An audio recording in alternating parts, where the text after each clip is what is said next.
Look! Look, the dynamic duo! Hey guys, welcome to the Dynamic Duo. I'm Franz. I'm Kevin. Welcome back to the Batcave and Avengers Tower, everybody. Kevin, as usual, we've got lots to talk about. And this is what's rich about this industry is because literally it seems like there's never ending conversation happening. So what is the first thing you want to talk about today? Well, the upcoming baby of them all, Matt Reeves' Batman. Matt Reeves' Batman. Matt Reeves' Batman. Now, you may turn against me, man. I'm gonna post this as a clickbait. I'm gonna say Kevin fights with Franz over Matt Reeves' Batman. Because let me tell you something. I think it's getting to me, man. I'm sorry. I want to see it. It's looking good to me. It's looking interesting to me. When the trailers first started, when the concept first started, I was very, very much against it. Why was I against it? Is because it was, to me, deviating too far from the Batman that I know and I love. I hate the interpretation of the costume with the cowl, with the collar, and it reminded me of the leather-clad Daredevil. I hated the overly dark tone. I hated a lot of things about it, and to me, it wasn't my Batman. Having said that, a couple of things happened along the way. One was the confirmation that this is not my Batman. They're not, just like Spider-Man, Tom Holland's Spider-Man. It's not Spider-Man. It's not the Spider-Man. It's not the Peter Parker. It's a Peter Parker. And so that made it a little bit more palatable to me. Because you're not messing with my Batman. You're just creating a version and interpretation of Batman. And the second thing is that as I watched the trailers and the commercials, it seems like a well-directed, well-acted, well-delivered, interesting movie. So I'm actually looking forward to seeing it. What do you think? Okay, I'll make this short and sweet as possible, and I promise. The Batman fan in me is split. Okay, I am looking forward to the movie. Initially, like yourself, I had a lot of the same issues and troubles that you did when they were originally, doing this on a conceptual basis and trying to figure out what direction they were going in and that kind of thing. However, there are some issues that I have with this movie. One, I hate the Riddler flat out because it's not the Riddler. It's not even the Riddler from one of the Elseworld or alternate world comics, at least not by appearance sake. In more ways than one, he looks like the character of Hush from that miniseries. He really does. The Riddler to me has always been, the question mark based character and on down the line. And I'm not saying that he has to be covered with question marks like Frank Gorshin was from head to toe running around in tights. I'm not talking about that. But there should be more Riddler representation than what we're seeing. I have come to an understanding that this is more of an origin story for Batman and Catwoman. I have no problem with that. One of the wildest things that I don't know if our audience has realized is that I now know why they cast Zoe Kravitz. Because originally I was completely against her being cast, but I know why they've given her the role. She is the living embodiment of how they have been drawing Catwoman for quite some time now in her separate book. The way that Zoe appears in this movie, they might as well have torn her from the pages of the books and said, look, that's the girl that we want. And they pulled it off. Again, I am looking forward to the movie. I have some issues with it on another level entirely. I'm not necessarily going to drag you through the mud with all of how I feel about it. Please do. You sure? Absolutely. Okay. I feel that DC has made another mistake. Even though I am looking forward to this movie, and I want to see it, and hopefully you and I can go within the first day, first week, what have you, and on down the line. That's neither here nor there. But it's a matter of the reason why I feel DC has made a mistake. And this is all part of why you and I started the dynamic duo, and why we're sitting here talking about this stuff now, is literally, I think they've lost sight of the character. And what I mean by that is that I agree with you completely that this is not the Batman that I see and that I grew up with. And I'm not talking about the Adam West style thing and on down the line. My problem is they have gotten so dark and so far away from who Bruce Wayne, Batman, and all concerned as part of his world are and what they represent, that they're killing the character. They're ruining Batman. Let me try to clarify part of what I mean by this on another level. When you and I and countless others that watch us do this grew up with these characters, whether it was Batman, Superman, Thor, Spider-Man, the Green Hornet, Jaina of the Jungle, whoever it was, we looked at these characters as heroes. They inspired us. They taught us. The artists and writers that were a part of it, they gave us morality tales as kids. We looked up to these characters. Granted, Batman lives in a very dark world and comes from a dark place. I'm not going to go through all of that. Yes, he comes from a dark place, but there was something about Batman as a character, a vigilante, however you want to look at it, that got to me as a kid.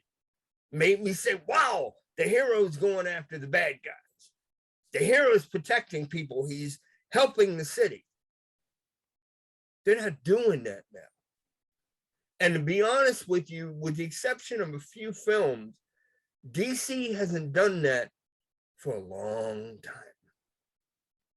They literally, in a manner of speaking, stopped doing it with Superman, at least the way that I view it. They definitely haven't done it with Batman in a long time, because they've made him so dark, as I said before, that they've pulled away from the heroic aspects of what he represents. He's coming across as just a twisted man in a cape and a cowl, not the hero and what have you. And I know I've talked about bringing Robin in and all that kind of thing in more recent and past shows, which I think would really help.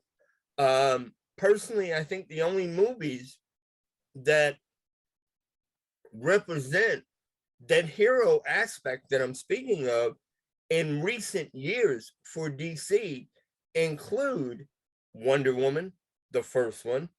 Yes. And believe it or not, Aquaman. Yes. And I wasn't crazy about the film, but to a certain degree, even Shazam. Okay. And again, I want to clarify part of what I'm saying. Even though the 89 Batman movie was not a kid film, there was an element to it that was still fun to watch. It wasn't entirely frightening. You could still take a kid to that movie. And as teenagers and as young adults, and you and I have talked about this a number of times, we fell in love with it because it was Batman. Yeah. There was still the comic book and hero element to the stories.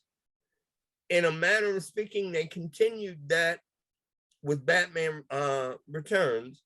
And even though a lot of people picked on it, the hero and action and fantasy element of what the character was about coming from the comic book pages was even done again in Batman Forever. Okay, it kept that. A lot of the new age and more contemporary material, and I don't know any other way to say it, they're losing it.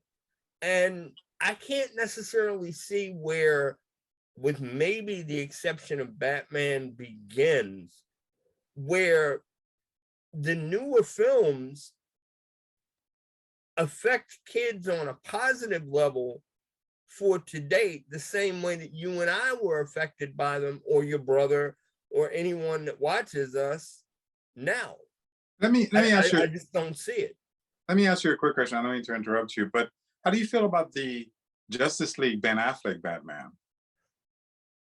I think from the darker point of view that they had Batman, because he's in there too, I think he did a fine job. I really do, and I've expressed that before. But again, he's from the so dark point that at least to me, they almost lose the character.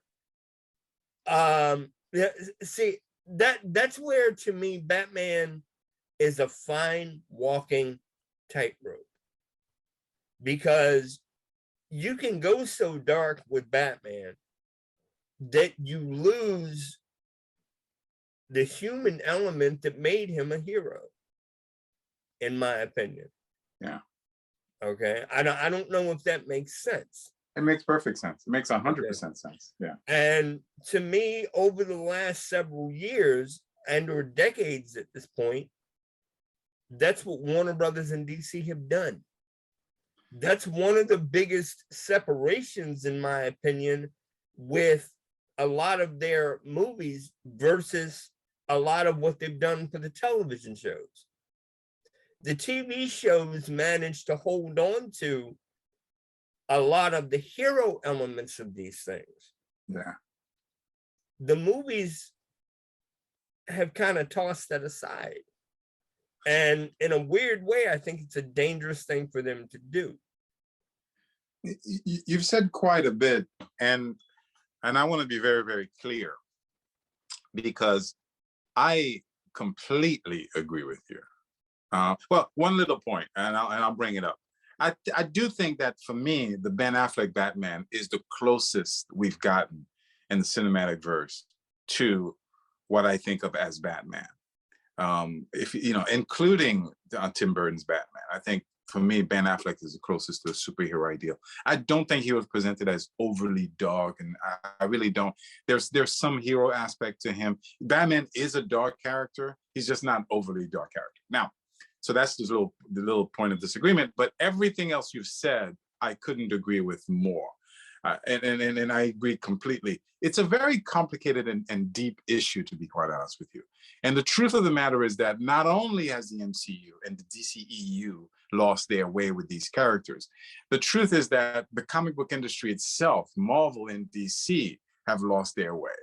And they've been losing their way for quite some time. Starting in the 90s, there was a lack of respect. The idea was the material, the original classic material was childish material. How do we maturize it? How do we make it make sense? And through that, you had Heroes Reborn, you had the Ultimates, you have Marvel Knights, and it was a reinterpretation of the characters. And what happened is that as the characters were being reinterpreted by the artists and the creators' visions, each character was the character was being lost. The original character, as they were meant to be, were being diluted and they were being lost because interpretations are coming after interpretations.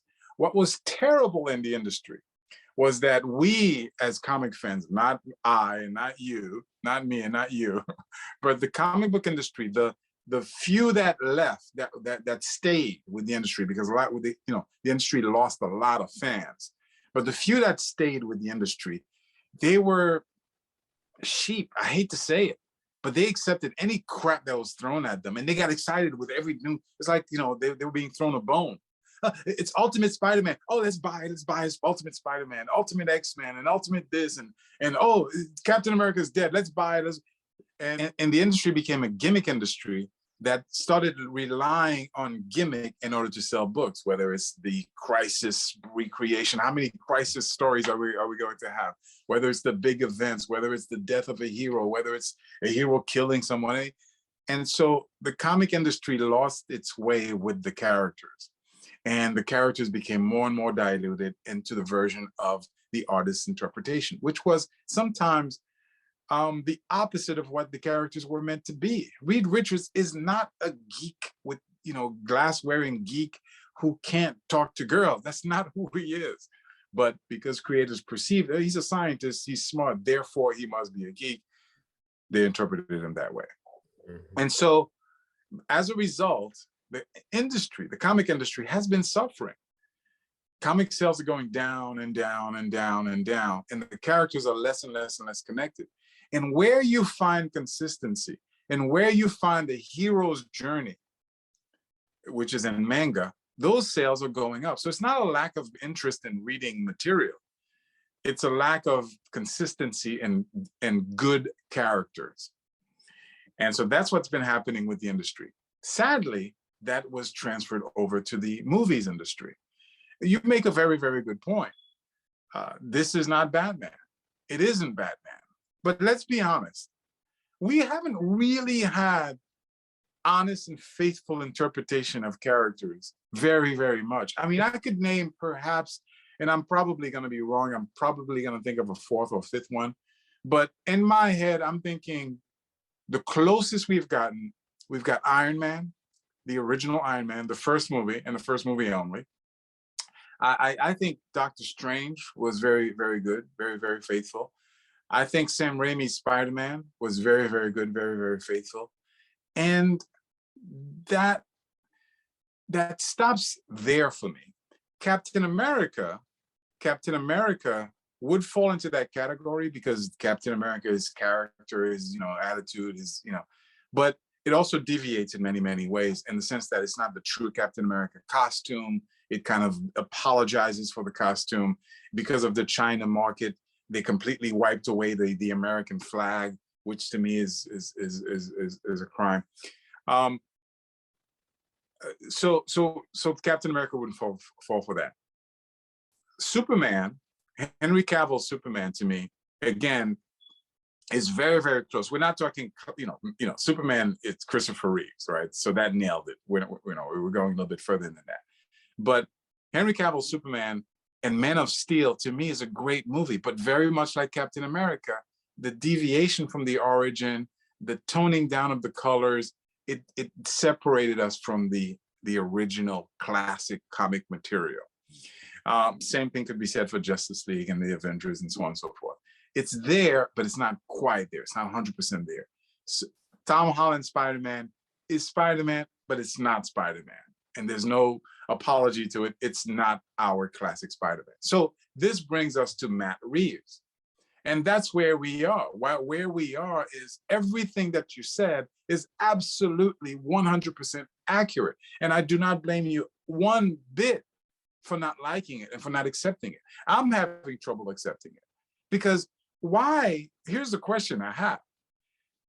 Of all these bold, risky moves that these guys are doing, oh, let's reinterpret the characters. I'm taking a director's vision. How about we have an actually brave person who says, let me give Batman as he was intended to be? How about we have that? How about we have an interpretation of Neil Adams' Batman? Mm-hmm. How about if we have, you know, that material with the costume, unapologetic, well done. It's very, very important. We always interpret, when I say the actual costume, we think, you know, cosplay and conventions. No, I'm talking about well done costume.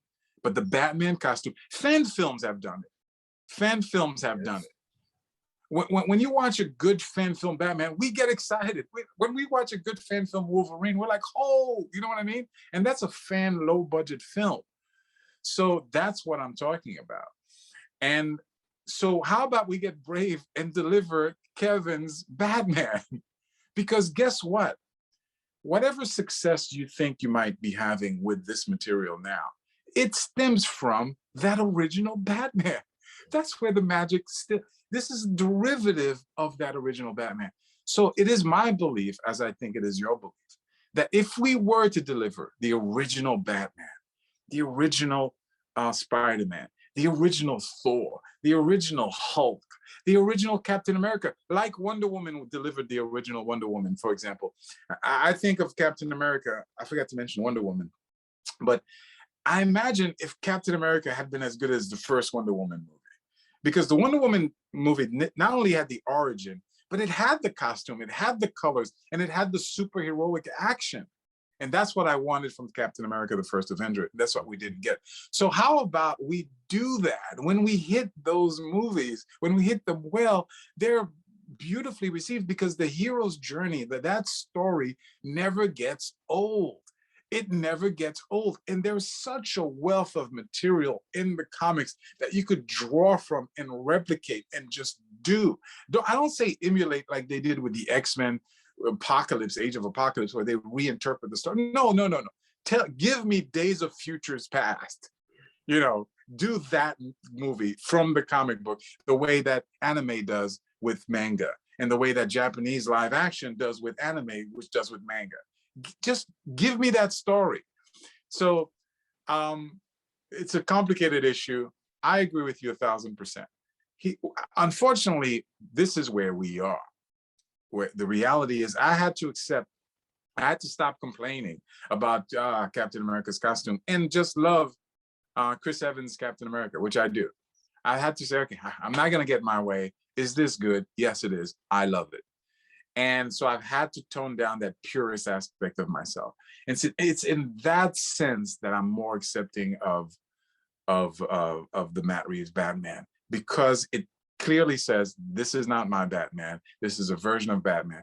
Do I wish it was my Batman? Yes, absolutely. But as it stands, does it look like a good, solid film to me? Yes. Could it still fail? Yes, but it looks good to me. Does that make sense? Absolutely. Absolutely.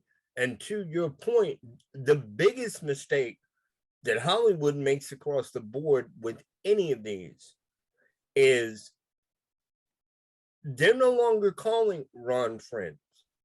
They're no longer calling Marv Wolfman or Neil Adams to say, okay, well, we want to do a Batman story, a Superman story, a Wonder Woman idea that we have, or a brand new Spider-Man where we really dig into Spider-Man. You guys help create these things. You guys help draw them and animate them. Beautiful. What do we need to do? Yeah, but I'm sorry to jump in, but by the way, there's two things that I want to say about that. And you're so right. And we've said this before on the show. You know what? What are we talking about when we talk about Batman? Guess what? It's been done. It has been done. Batman, the animated series, that's Batman. Batman in the Justice League animated series is Batman. It's been done. And guess what? It's beautiful. It's well received. It's well loved. The other day I was reading, not the other day, I just happened to pick up a Ron Friends run on Thor.